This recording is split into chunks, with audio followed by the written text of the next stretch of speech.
Hello and welcome to another installment of Hump Day Heroes, brought to you by your friendly neighborhood Wednesday Warriors, Popcorn Culture.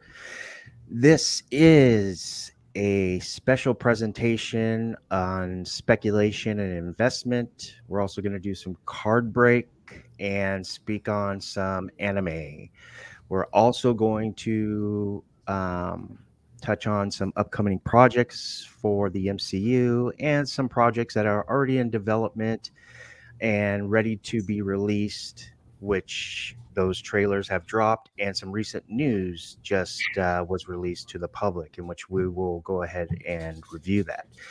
So without further ado, here is my good friend and partner on Saturday nights, Modern Comic Mayhem, on the Amazing with Brian McClay. This is Sam. Say hello, What up? Sam. What up?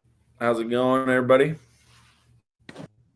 Sam is a big anime manga expert and speculator. He's also a professional in the business world, and he is going to school us on some manga and anime speculation tonight. He said he's got something up his sleeve, or something he kept in his back pocket. So make sure you stick around after the X-Men animation presentation. But Sam, I got a question. Where can everybody find you? On social media, or are you taking clients in your work? I am taking clients. I'm licensed in California and Arizona. But if you want to just find me on social media, you can find me at Thresholds of Reality on Instagram, YouTube, or on any other audio podcast site. I also have another dodgeball Instagram called Triple D Dodgeball. And if you want to watch those highlights, you can follow me on Instagram at Triple D Dodgeball. We also have a Facebook page where you can catch live streams of our games every Wednesday night from 8 to 9 Pacific. So rumor has it you have a podcast. I guess you're doing it with Kyle from Modern Comic Mayhem. That's right. It's called Thresholds of Reality. Tomorrow we have an episode at 12 noon Pacific. We are interviewing a Bigfoot hunter and enthusiast expert by the name of George Mitrovich. And you can tune in to watch that episode live. The idea behind Thresholds of Reality is we're just talking about welcome everyone to the Thresholds of Reality, the podcast where we examine mysterious and unexplained events, phenomena, and legends. Here we go. Right Today here. we are talking to Jeremy Bryant, paranormal enthusiast and host of Paranormal: The New Normal, the podcast on all your major podcast outlets. Strap in as we examine the edges. Yeah, I'm just really loud. Okay, my bad. Sorry, I thought I cut out. Is this it right here with that cool looking? That's a black hole. That's a black hole? Yeah, that's what a black hole looks like. Wow, that is awesome. And this looks like a set. Let me set my reminder, guys. I'm going to go ahead and drop the link for Thresholds of Reality. Let's give him a follow, especially if you are friends of mine and, or if you hate me, I don't care. Just give these guys a follow. I'm going to put the link in the live chat, and forthwith, I'm going to go ahead and add it into my description. So that way we can get him and Kyle some really good subscribers, and my awesome, I guess you could say, chatters and speculators and collectors, cruise over there and see what they got, man. That is so cool, Sam. I don't know anything about astronomy or, anything about space or anything like that, like you guys do. But that I didn't know that was a black hole, man. Wow. Yeah. There's a lot of science about why it looks that way. The the light thing that you're seeing around the middle. So the black hole is somewhere in the middle of that white thing that looks like the rings of Saturn. That's called the accretion disk, and it actually is flat, but it looks like it's around the whole thing, and it looks like that because the gravity is so intense that it bends the light from behind. So you're actually seeing the light coming from behind the black hole, and it looks like rings going around it vertically, but it's actually horizontally. My goodness. It looks like Thanos is on his way. Yeah, it sure does. Yeah, so that's the Phoenix City skyline with a black hole instead of the moon. So is that where you're out of, Phoenix, live and work? That's right. So is it because is Arizona like the viewing capital of the United States? It seems like all the alien stuff is going on there. Besides, area, what is that? Area 51. Area 51. There might be a lot to that. We do have a lot of UFO sightings here, and we also have a very famous UFO abductee named Travis Walton. He actually is from Arizona. For those of you not familiar, you might be familiar with the movie Fire in the Sky or the book Fire in the Sky. Absolutely. Which is a story about how Travis Walton, an Arizona boy, was abducted by aliens. Wow. Guys, if you guys are into this stuff, especially if you're into science fiction and stuff, or religion or not, if you believe there's other life out there, give these guys a follow. Even if you don't believe it, and you think that is all hogwash, give these guys a follow and give them some shit. Yeah, we just like to know what stories people have. We don't pretend to know the answer to anything. We just listening to stories, sharing stories. We've talked about unsolved murders. We talked about UFO sightings. We've talked about ghost sightings, Bigfoot sightings. We've talked to psychics. We've talked to archaeologists. Talked to TV personalities. We try to cover a broad range of topics, trying to find just the weirdest stuff that people have ever experienced. Very cool. I can't wait till the next one. Let's see. What day was that? Is that Tomorrow? Next show? Tomorrow. I'll be there, 12 p.m. Pacific. That's 3 p.m. Eastern. Let's go ahead and hit the chat. Of course, our main man, Patrick, is number one, and you, Patrick, are number one in my book as well. He says, let's get it, but for real this time. Yeah, I overslept this morning. I had a show and I overslept. But it was a good thing because Brian McClay, he said he wants to rip another Bowman jumbo box tonight. And I just got my Bowman hobby and blasters in the mail yesterday. So it's like perfect time. There's Popcorn Culture. Hey, buddy. What's up, Richie? What's up, Planet Arizona Comics? Hey, man. Thank you for saying hi and being a part. Of course, Mac, a.k.a. We Are Venom, first responder from New York City. Let's go Giants. And then Patrick's LOLing me and Sam, I think. And then he's also saying hi, Sam. And then Lord of Brooklyn, my guy, he's always had my back. I mean, even when I was on Flip Side, he had my back. So thank you, Lord of Brooklyn. Same with Patrick and all these other guys. I dropped the link for Thresholds of Realities. Is it Realities or Reality? Reality. Yeah. Reality, that's singular. That's Sam and Kyle. Kyle from Modern Comic Mayhem, good friend of ours. He does the show with us on Saturday. He, the big drinker. Please give them a follow. Please do me that favor. Planet Arizona Comics says, what up, Brooklyn? And what up, Brooklyn? Hey, Planet. All right, let's get going. Let's add it to the stream and see what I spent basically all night last night looking at. Oh God, we got the naked fuck girls here. So let's go ahead and block the Russian bot and go ahead and drink. But before we give you the goodies, guys, make sure you have your pen and pencil ready, or your phone or your computer on and ready to go to my comic or or eBay or wherever you buy your books, because these are dirt ass cheap. And with only 6 people watching, I'm not really expecting to move the needle, but information is priceless and you guys deserve it. So I want to go ahead and start by saying thank you to everybody who has been here and shows up. I apologize for the wishy-washy flakiness. I will try to tighten that up. That's really lame by me. I should have set my alarm.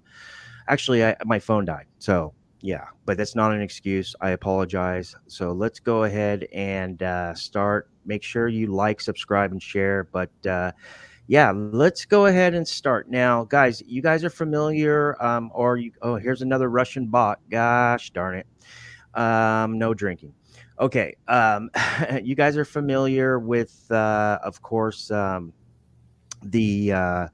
D20. I think it was the D. Was it the D23 announcements last? I think it was. Was it last month? No, I'm sorry, last year or what? No, it was 2 years ago. Wow, that was 2019. That was 3 years ago already. Wow. And you were, and then they announced all the projects, and then it was San Diego Comic Con D23, and then in somewhere in there, in one of those events, there was a an announcement for a continuation of the X-Men animation series from 1992, and it was going to be called X-Men 97, guys. And according to, of course, according to Kevin Feige and a few others, there was not speculation, but information out there saying that it would just be basically an add-on or where they left off, so to speak, from the 1992 series. So what I'm going to do here is we're going to go ahead and cover some books that are literally 25 cents to, at the most I've ever seen a high grade copy raw is like $8 at online retailers, and they're all over dollar bins, and they're all over the secondary market for, I mean, $4, $3, so on and so forth. But I'm going to go ahead and list out all the first appearances, and you guys can decide if this is something you guys want to invest in long term. So let me go ahead and fix this real quick here. Oops. Yeah, let's go ahead. All right, guys. So let's go ahead and start with the book you guys are all familiar with. This is X-Men. And remember, my friends, this is a 4 installment speculation presentation. This is just installment number 1 because there's 4 volumes of this. And this is just installment 1. And then we'll move on to the rest of the content. But yeah, there's going to be 3 more shows that continues on this. But here we go. This is X-Men Adventures number 1. There are newsstand and direct copies available. You guys are all familiar with this book. Now, these X-Men, or this is the first appearance of the first team of X-Men in the animation universe. Now, the universe that they're from right now, they don't have a designation for them right now, so they're just using 566, TRN 566. That's what TRN stands for. It means temporary reality number. They're using Marvel Comics is using Earth 566. You get the first team appearance of the X-Men, along with the cover: Jubilee, Storm, Gambit, Rogue, Cyclops, Wolverine, it's James Howlett, and Sabretooth, Beast, Hank McCoy, Morph, and Charles Xavier, Professor X. This is the pricier one. There are tons of copies of the directs out there, but it's tough to really find a high grade newsstand. And that goes for almost every one of these books. The second key in this first volume we have, and I'm not sponsored by Mile High, but this was the only copy, nice picture of the newsstand I could find. I couldn't get the Mile High off, but yeah, but we do love you, Mile High. Anyways, this is X-Men Adventures number 3. This is issue 3 from the same volume. There are direct and newsstand copies available. This is your first appearance and first cover appearance of Magneto, and it's an awesome cover.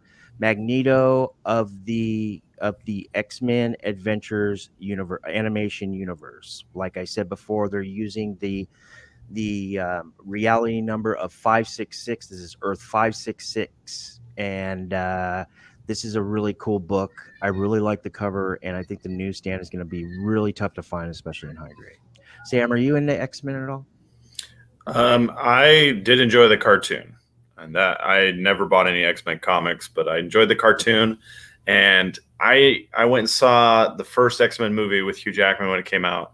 And I was so enthralled with it that I grew Wolverine sideburns that I wore throughout my entire senior year of high school. Totally could see you with Wolverine's sideburns, buddy. And just to let you know, I used to have Wolverine sideburns too. I had a pompadour. I used to use Dax, but now I use Dax and Murray's like my whole life. But then but Dax was good for the pompadour because it was just it was more firm than Trey's Flowers, but it was or Three Flowers, but it wasn't as hard as Murray's. So yeah, very cool, very cool. But yeah, this is your first Magneto, and he's on the cover. That's another reason why I love this book. Plus, his name is revealed on the cover as well. I love the red. It really pops in the trade with the title. But I would keep my eye out for the newsstand copies. The direct copy looks like it has look at that Sabretooth in that, which is really cool. It looks like a McFarlane kind of direct copy, but yeah, very cool. And this is a confirmed first appearance and cover of Magneto from Earth 566, the animation universe. The next key in this volume is X-Men Adventures #5. This is from Volume 1 as well. This is when you start seeing the Fox Kids Network on the cover. This is your first appearance of the antagonists from the animation series. You guys know them as Morlock, Leech, Ann Lee, Callisto, Sunder, and Slime. There are direct and newsstand copies available as well. I just love the direct copy with, like I said, it looks like a McFarlane kind of ASM-ish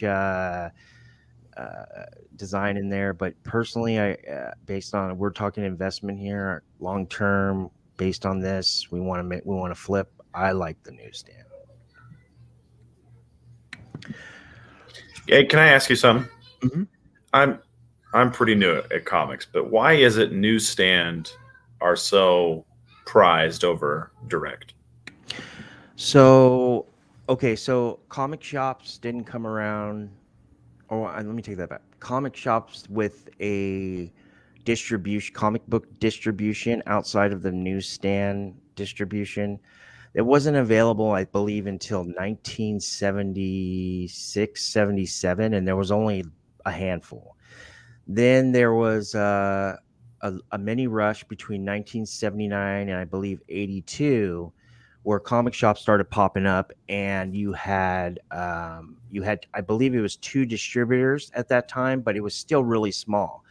The newsstands at that time, between 77 and 82, they were everywhere. They were just like they're called newsstands. They were in 7-Eleven spinner racks. They were at ball games, they were at paper racks on the way to work, so on. They're everywhere. So basically what those numbers come out to be is, if you can find a direct around that area, chances are it's more rare than the newsstand. Well, and that's true, but the thing is that it's very special to a collector, investor, speculator, whatever, to find a newsstand during that period that is actually in really high grade. So just finding a newsstand is one thing, but finding it in high grade is a completely another thing. And it doesn't matter if 90% of the books were newsstand during that time and only 10% were direct.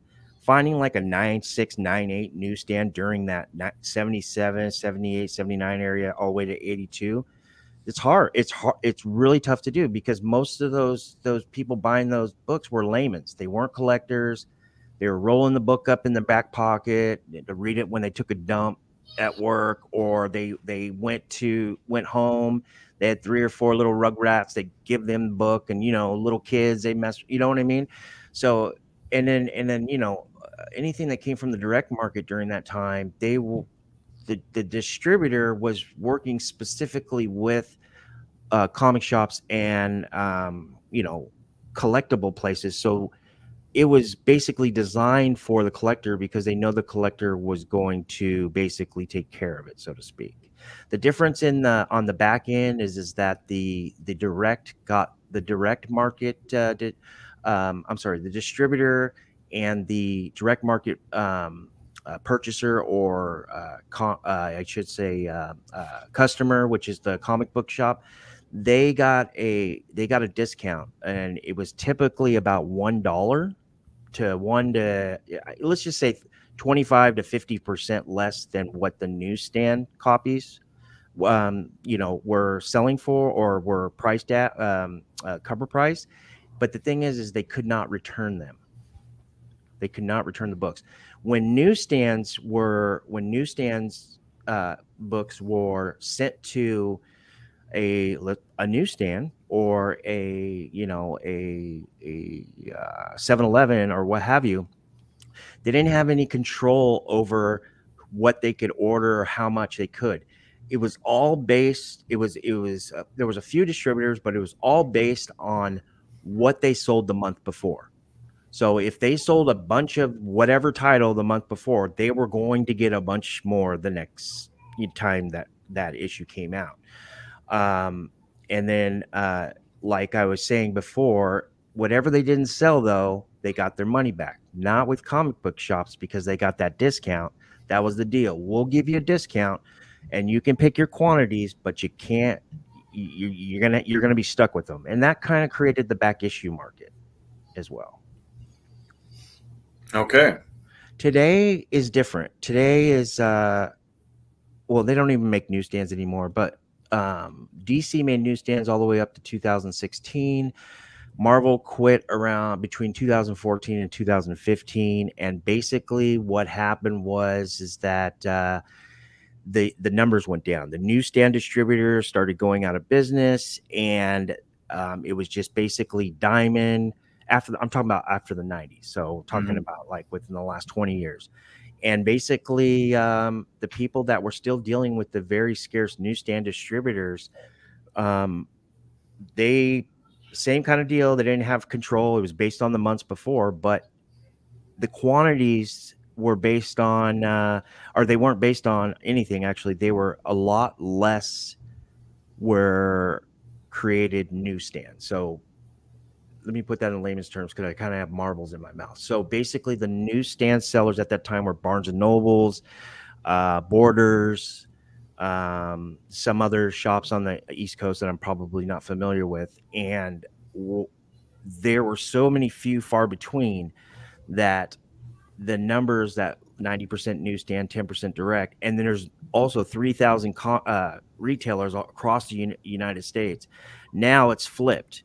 10% newsstand, 90% direct. Well, it got to the point where it was 1% or less newsstand copies, and in a lot of issues weren't even printed in newsstands, all the way for Marvel, all the way up to 2014. It was just particular issues.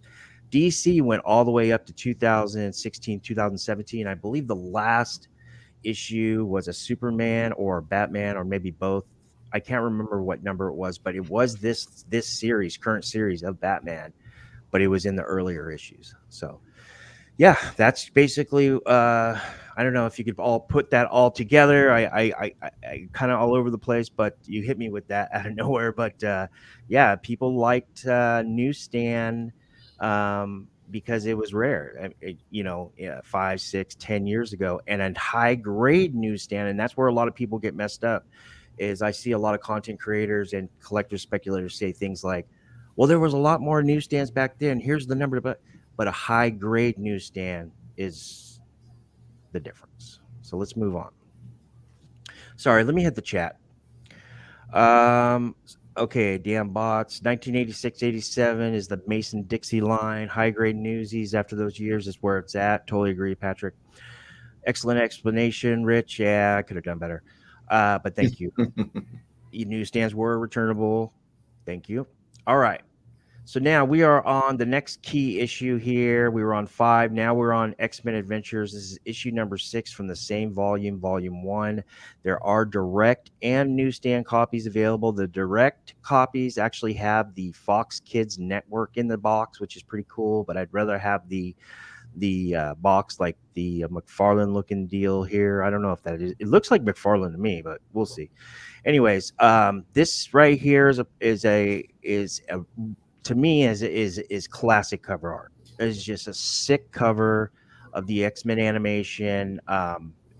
Is your first cover appearance in the animation universe of the brothers fighting, the rivals fighting. That is Victor Creed and James Howlett. That is Sabretooth and Wolverine brawl. And then you have in the Guts your first appearance of the, I believe it's Intuit or Inuit tribe, and that is Kuwak, Puyata, Kutan, and Nobok. I had never heard of that. I mean, I don't know if that is there's also a variant or another version of that in 616, but or 833 or whatever the X-Men universe is.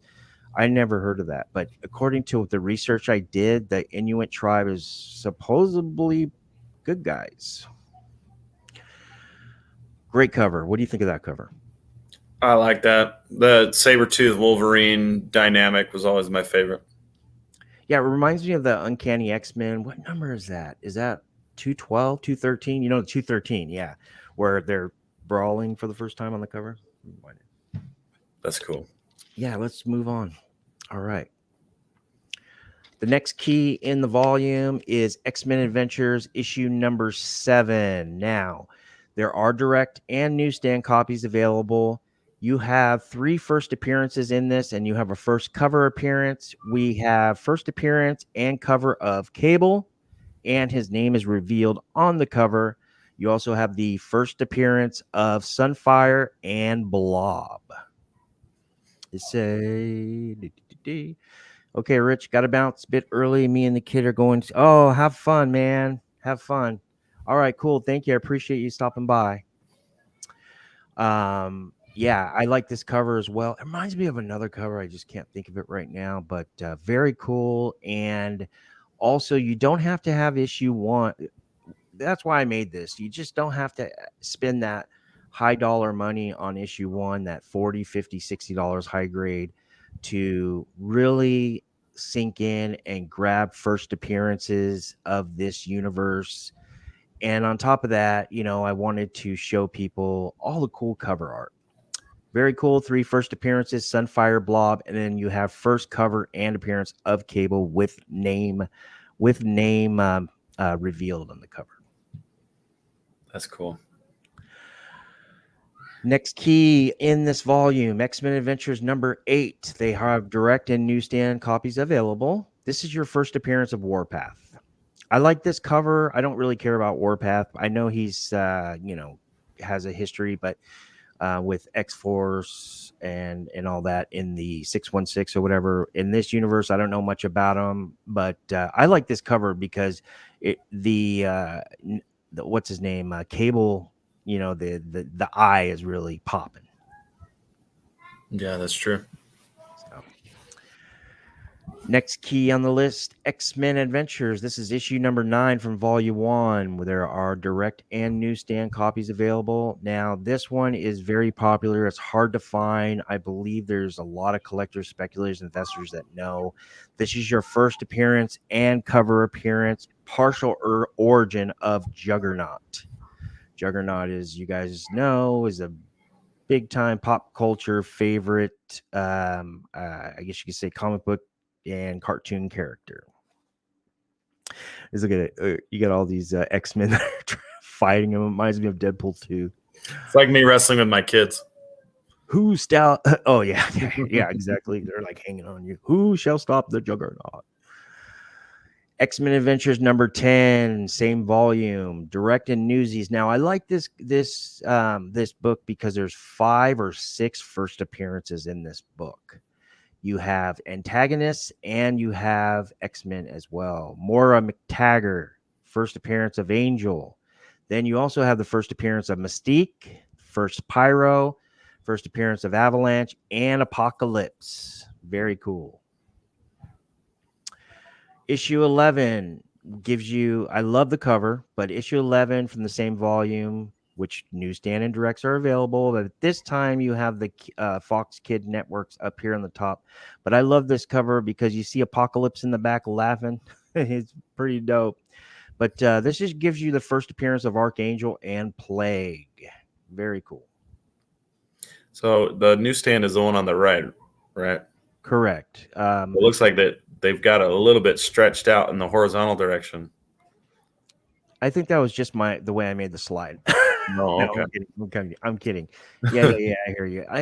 So here's another thing about newsstands, guys. I wanted to mention, especially with Marvel, one way that you can identify newsstand and direct is that it doesn't say direct edition. It's just like a barcode. But in 99% of Marvel direct editions, if it doesn't say direct edition, the first what is it?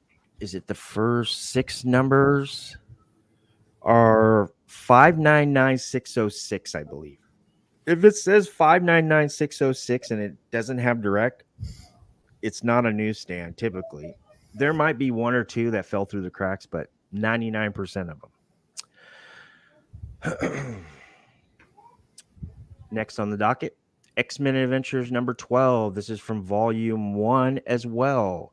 Now, this is your first team appearance of the Horsemen of Apocalypse, which you guys know Archangel becomes Death, War, Abe Kiros, Famine, Autumn Rolfson, and then I never heard of this person. I mean, I know Plague, but I didn't know his real name or his other name was Pestilence. And then you have your first cover appearance of Archangel as Death. Oh, there's newsstand and directs available, but at this point, I thought it was pretty dumb that I put both of them there. X-Men Adventures number 13 in volume 1. Direct and newsstand copies are available as well. Very cool cover.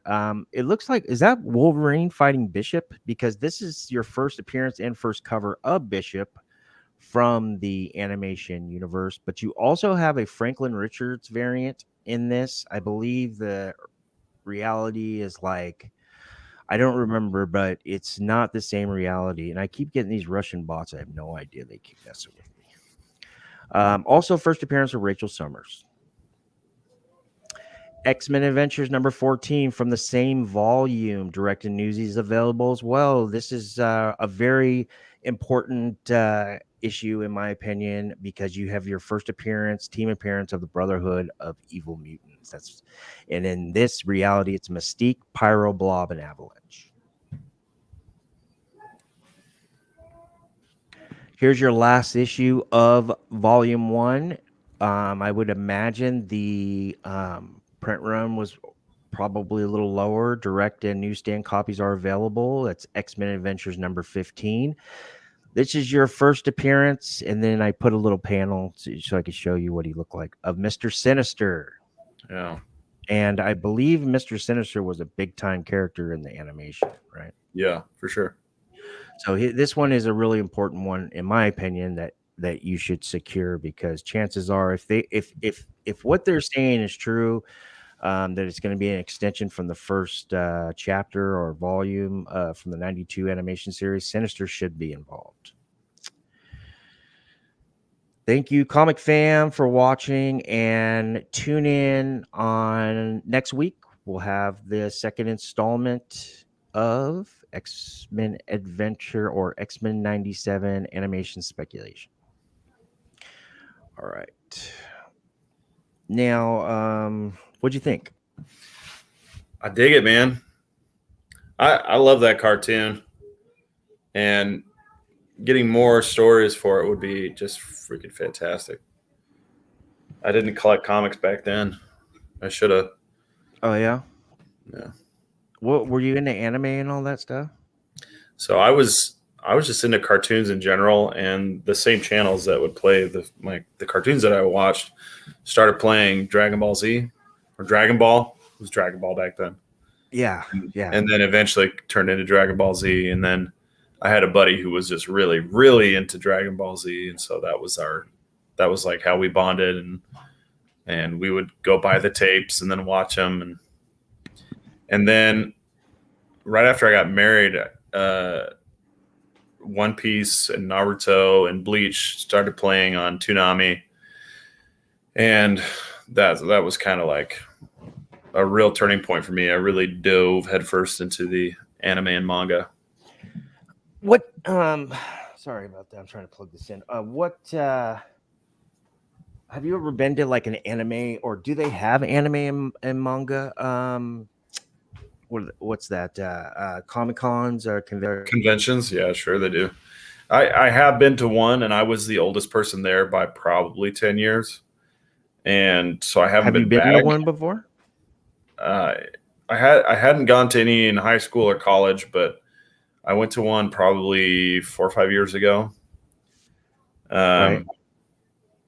And it was just all like teenagers and just really young kids. So I felt really out of place. But the other thing is, the people who enjoy anime and manga are all different types of people, but the people who show up at those conventions tend to be a certain type of people. And I'm not necessarily one of them. What type? What type? Like, what do you mean? Because I imagine, this is what I imagine before you say. I imagine at those conventions, it's like, sneaker collectors, video gamers, stuff like that. Younger crowd. No? I mean, it is a younger crowd. It is a younger crowd. It was like teenagers. There was like guys dressed like Sailor Moon. There was just like girls that they just looked like they were very, I don't know. What did the anime club at your high school look like? That's how it was. Yeah, Otaku Fest. It's just like they're very, they substitute anime for personality is what I would say.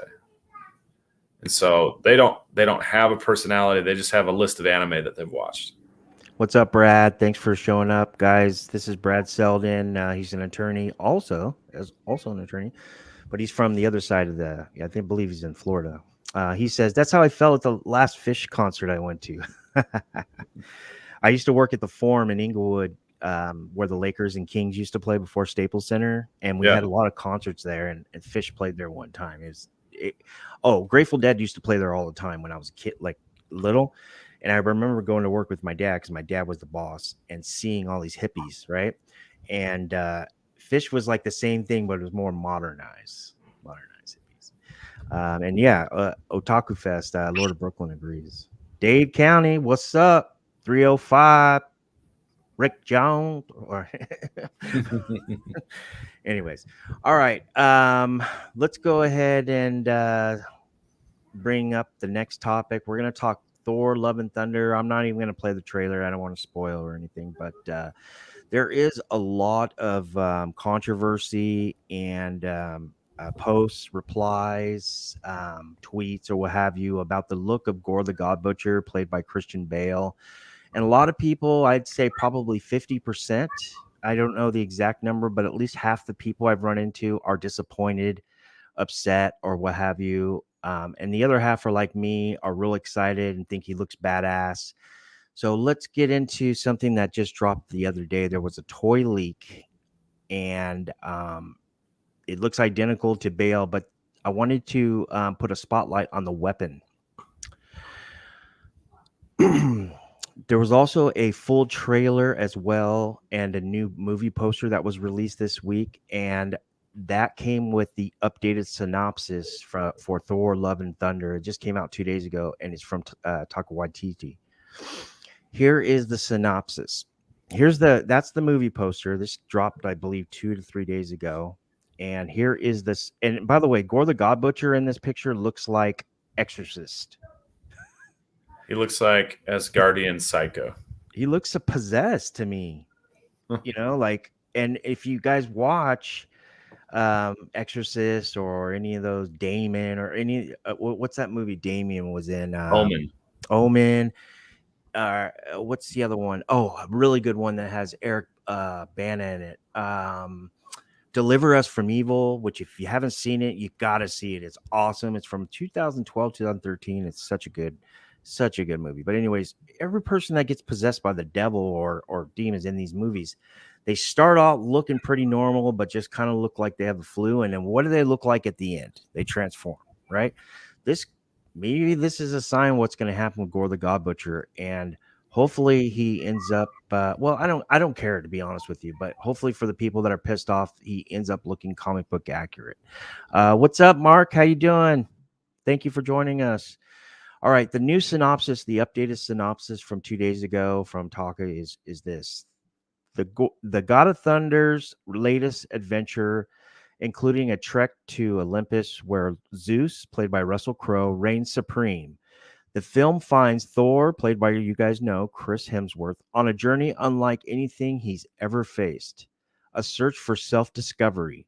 But his retirement is interrupted by a galactic killer known as Gore the God Butcher. You guys know Christian Bale's casted as, who seeks the extinction of all gods to combat the threat. Oh, I'm sorry. Okay, so he okay, let me read that again. Let me read that. Known as Gore the God Butcher, who seeks the extinction of gods. To combat the threat, Thor enlists the help of King Valkyrie. Now she's King Valkyrie, guys. Remember, she's now the king of New Asgardia, which is played by Tessa Thompson. Korg, which is voiced by Taika Waititi, and ex-girlfriend Jane Foster, Natalie Portman, who, to Thor's surprise, inexplicably wields his magical hammer Mjolnir as Mighty Thor. Together, they embark upon a harrowing cosmic adventure to uncover the mystery of the God Butcher's vengeance and stop him before it's too late. Directed by Taika Waititi, who you guys know from Thor Ragnarok, Jojo Rabbit, and produced by Feige, blah, blah, blah. It opens July 8th, 2022. This is what I wanted to point out as well. This was just leaked. I don't believe it's released yet, but it's going to release. This is the Gore the God Butcher official Thor Love and Thunder Marvel Legends. What is that, 6-inch figure? It also comes with a Build-A-Figure. But I wanted to show this right here. Boom. All black Necro Sword. Is it confirmed now? Because remember, in the trailer, if you haven't seen it, I highly suggest you do. And if you don't want to be spoiled of the trailer, then bail. 3, 2, 1. Okay.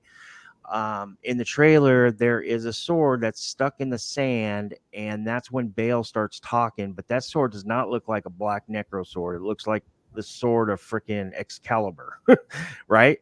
And it's just turning. Well, that looks like the same exact shape of the sword, but it's not. This one looks like it's got symbiote juice all over it. What do you think? Yeah, I think you're right. I don't like the outfit. I mean, let's see. Yeah, looks very robe-ish. Yeah, I mean, he definitely looks like a monk rather than the dope costume that Gore the God Butcher has in Jason Aaron's Thor God of Thunder run with the hood, and it's like white and black, and you know He's what I got mean? like a Speedo. He looks like Friar Tuck that got possessed, right? He looks like the albino killer from Da Vinci Code. Perfect. What would you, if he was riding a bike? What would you call him? An albino riding a dino? No, I'm kidding. But yeah, I mean, to me, he looks like a monk who was possessed by the devil. But that's just a toy. Who knows what's going to happen in the movie? All I know is I'm a huge fan of Christian Bale. I think he's a great actor, and I really think that Taika Waititi is definitely a good director and perfect for this movie. Yeah, well, you know what's interesting? He has several different appearance changes in the trailer. And in this toy packaging, he's got the scarring on his forehead, but he doesn't always have that scarring on his forehead in the trailer. Right. At some points, he just has like a tattoo or just like lines, like stripes on his forehead where those scars are. And so it may be the case that his appearance changes throughout the the film, and which is interesting because maybe we will get the no nose or the raised nostrils and the tendrils at some point. And I think, honestly, if that does happen, which I'm with you, Sam, we're on the same page. I honestly think that this could be a long-term character. I think he'll make it out of the movie, especially if he changes. Because I just don't think how much is the runtime? They say an hour and 15 minutes. No, it's Or it's is it an over hour and 2 hours. 40? It's over 2 hours. I'm sorry, 114 minutes. I meant 114 minutes. So that's Oh, 2 hours and 20 minutes. Because I was on Reddit and one person said that UK leaked it at 140 minutes and then Australia leaked it at 115 minutes. Well, let me just see if we can find it. It says 2 hours and 13 minutes. So it is over 2 hours. So it's an hour. So that's 133 minutes. So that's right. To me, and plus it's Christian Bale. Now I did say this about Carnage and Woody Harrelson, but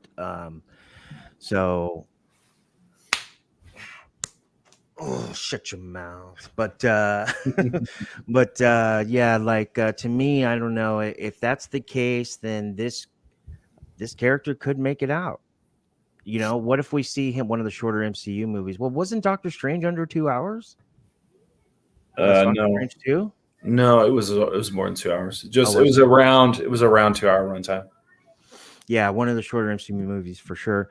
But yeah, Living Tribunal is confirmed for Guardians of the Galaxy 3. Could Gore be teaming up with Living Tribunal and end up being the big baddie? Is Gore the God Butcher going to be the next Thanos? I don't know. That's interesting. Or could this lead up to Null? Who knows? But I think he's going to make it out of Thor 4. Let's see what do you guys think, chat? Well, I don't know about the chat, but fingers crossed. I feel like a lot of really great characters in the MCU have been mowed down in their prime because they were villains that didn't make it out of the movie. One example was in Eternals, which to me was mostly a disappointing movie. The what was the race of bad guys? What were they called? The Black Order? No. In Eternals. Oh, Eternals. You had the Eternals and then the other guys. Oh, yeah. Deviants. Yeah, the Deviants. You had the lead Deviant who was like absorbing the powers of the people that he killed. He was a really interesting character to me. He reminded me of Cell from Dragon Ball Z. And right when he was just about to get interesting, he gets his head cut off, right? And I was like, what was the point of that?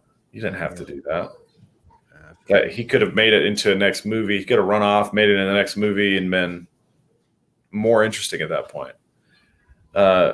I feel like Loki and Thanos are pretty much the only villains who have made it out of their initial appearances.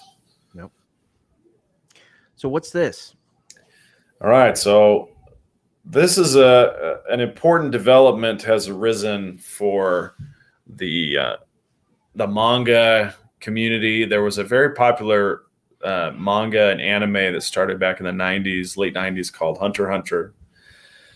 And the author / artist of that work, Yoshiro Togashi,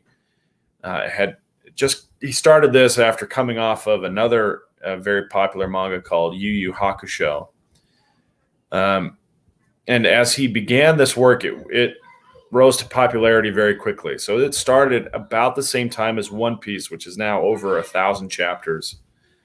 But Togashi was plagued with perpetual back problems that prevented him from sitting at the desk long enough to finish his manga without having excruciating pain. And so shortly into his run, I would say probably 4 or 5 years into his run on Hunter x Hunter, he started to have to take long extended hiatuses from drawing the manga. And it got to be to the point where he was taking more time off than he was producing chapters to print in the weekly magazine. The last time a Hunter x Hunter chapter appeared in Shonen Jump was November 2018. So it's been on a 3.5 year hiatus since our last chapter. So if it had printed at the same rate as One Piece, it would be reaching its 800th or 900th chapter right now. But instead, they're only on chapter 390. Wow. So the news that has come out this week is that Yoshiro Tagashi, the author, is working on 10 new chapters. Very cool. That's not a lot of new chapters, but he's going to be coming back. Now, for the does that mean, not to interrupt you, but does that mean 10 new books? Okay, so let's talk about how the manga gets printed differently in Shonen Jump versus in the U.S. In the U.S., each series gets its own book. In Japan, Shonen Jump prints a collection of manga in one. It's like an anthology. So you'll get weekly series, but they're all printed in one magazine. And so you get like a 200-page magazine if you're picking up a weekly Shonen Jump. You're getting a 200-page magazine with 20 different series. I should say it's probably more like 400 pages because each series has about 19 pages. Yeah. Mangaka produce 19 black and white pages every week. Mm-hmm. That's what they're expected to do to earn their keep. And it's grueling. The author of One Piece reportedly gets 3 hours of sleep a night. Wow. And he works 6 days a week on the manga, and then on the 7th day he works on other projects. So what I'm getting at is this series is going to be coming back soon. And if you are looking to spec anything, I would say you would want to get a copy of the weekly Shonen Jump magazine with the return of Hunter x Hunter.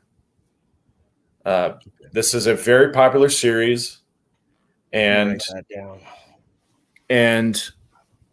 it's like it doesn't come in print. The weekly series don't come in print in the United States anymore. So you'd be looking for something online to have it shipped here. Okay.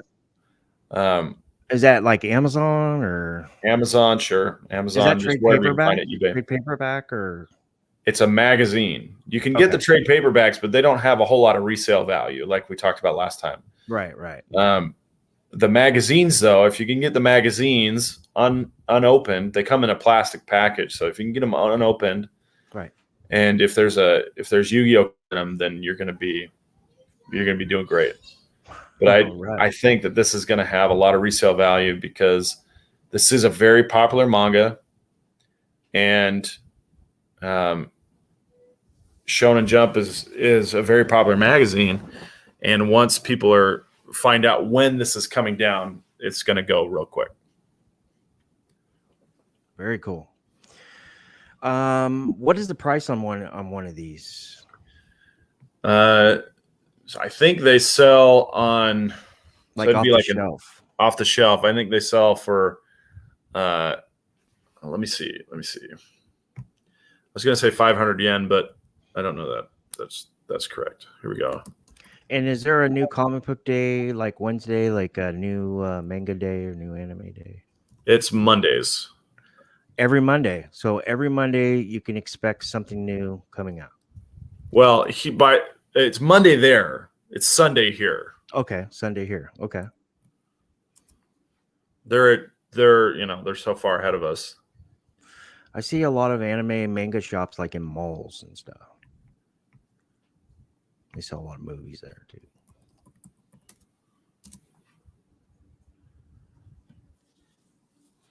All right, so it looks like it's about 30 bucks to get it shipped here.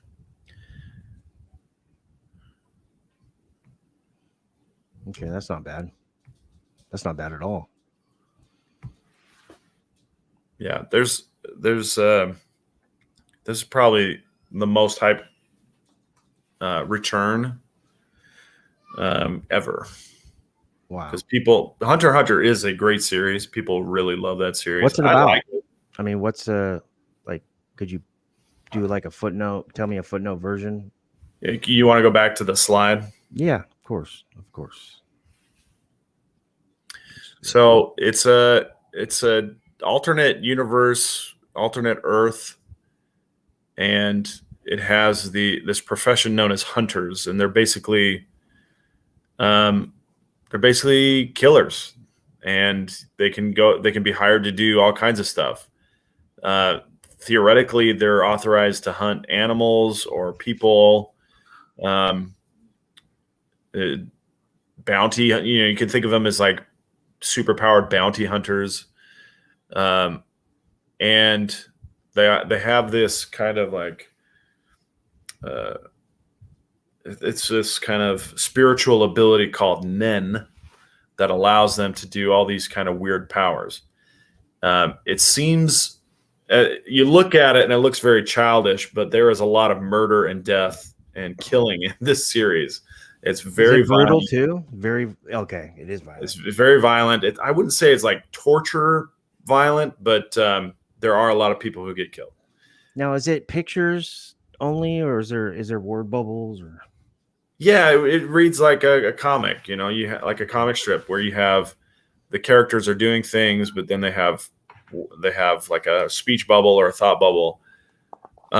Towards the later end of it, though, because of the author's back problems, he cut back a lot on the drawing and spent a lot more time writing stuff. So there's a lot more text in the later chapters. Mm-hmm. But they explore a lot of different themes. It's very intense in some parts. The main character loses his arm at a certain point, and then he kills people. So it's just like it's super dark, super intense. And I think that's why a lot of people really respond to it. The art is fantastic. Oh yeah, totally. I'd totally get that tattooed on me. So it's a really good series. If you like One Piece, if you like Yu Yu Hakusho, I think you'd really also like Hunter x Hunter. They both came out about the same time, but Hunter x Hunter kind of speaks a little bit differently to people than One Piece does. One Piece is a lot more bright and hopeful, and Hunter x Hunter takes a really dark turn and really probes some dark depths. Guys, I want to thank Sam for explaining all this and coming on the show. I actually am thinking, I was talking to him about doing an anime manga segment. I mean, not like Spec, but just I'm thinking about doing a show. I don't know. I mean, I'm going to talk to Sam about it. I mean, I will be involved. I would definitely want Sam to run it, but I don't know if he'll have time or not, but definitely want to keep this segment. I think this was really informative and it's very fun. And I know we didn't have many live chatters, but we only had like 6. And then as soon as the manga stuff, Sam started talking and went up to 13, 14. So that's pretty damn cool. So thank you, Sam. Is there anything else you wanted to add? No, that's it. I would just say, keep an eye out. I'll also report back because we don't know what issue it's going to hit. There's 10 chapters being worked on right now. I don't know if there's going to be more than that. 1 chapter per week. So 10 chapters is about 2.5 months worth of content. So just, I'll keep you guys posted as to when it's going to hit for sure. But if you want to keep an eye out for yourselves, do that as well. Thank you very much. That was awesome. That was so awesome. That is it for Hump Day Heroes, episode number 9. Thank you very much for watching me and Sam talk about comics, manga, and anime. We appreciate you. If you want some more X-Men adventures or X-Men animation, X-Men 97, MCU spec, or Disney spec, make sure you tune in next week. We will have volume 2, not volume 2, but the second phase of this spec show for X-Men character or mutant characters and their antagonists spec books. Until then, make sure, oh, by the way, make sure please share this content, like the content if you like it, and if you leave us a comment or question, I will go ahead and add Sam as a master key to the channel. He can answer any anime or manga questions forthwith. But yeah, if you're not subbed, we appreciate it. Until next time, have a good one.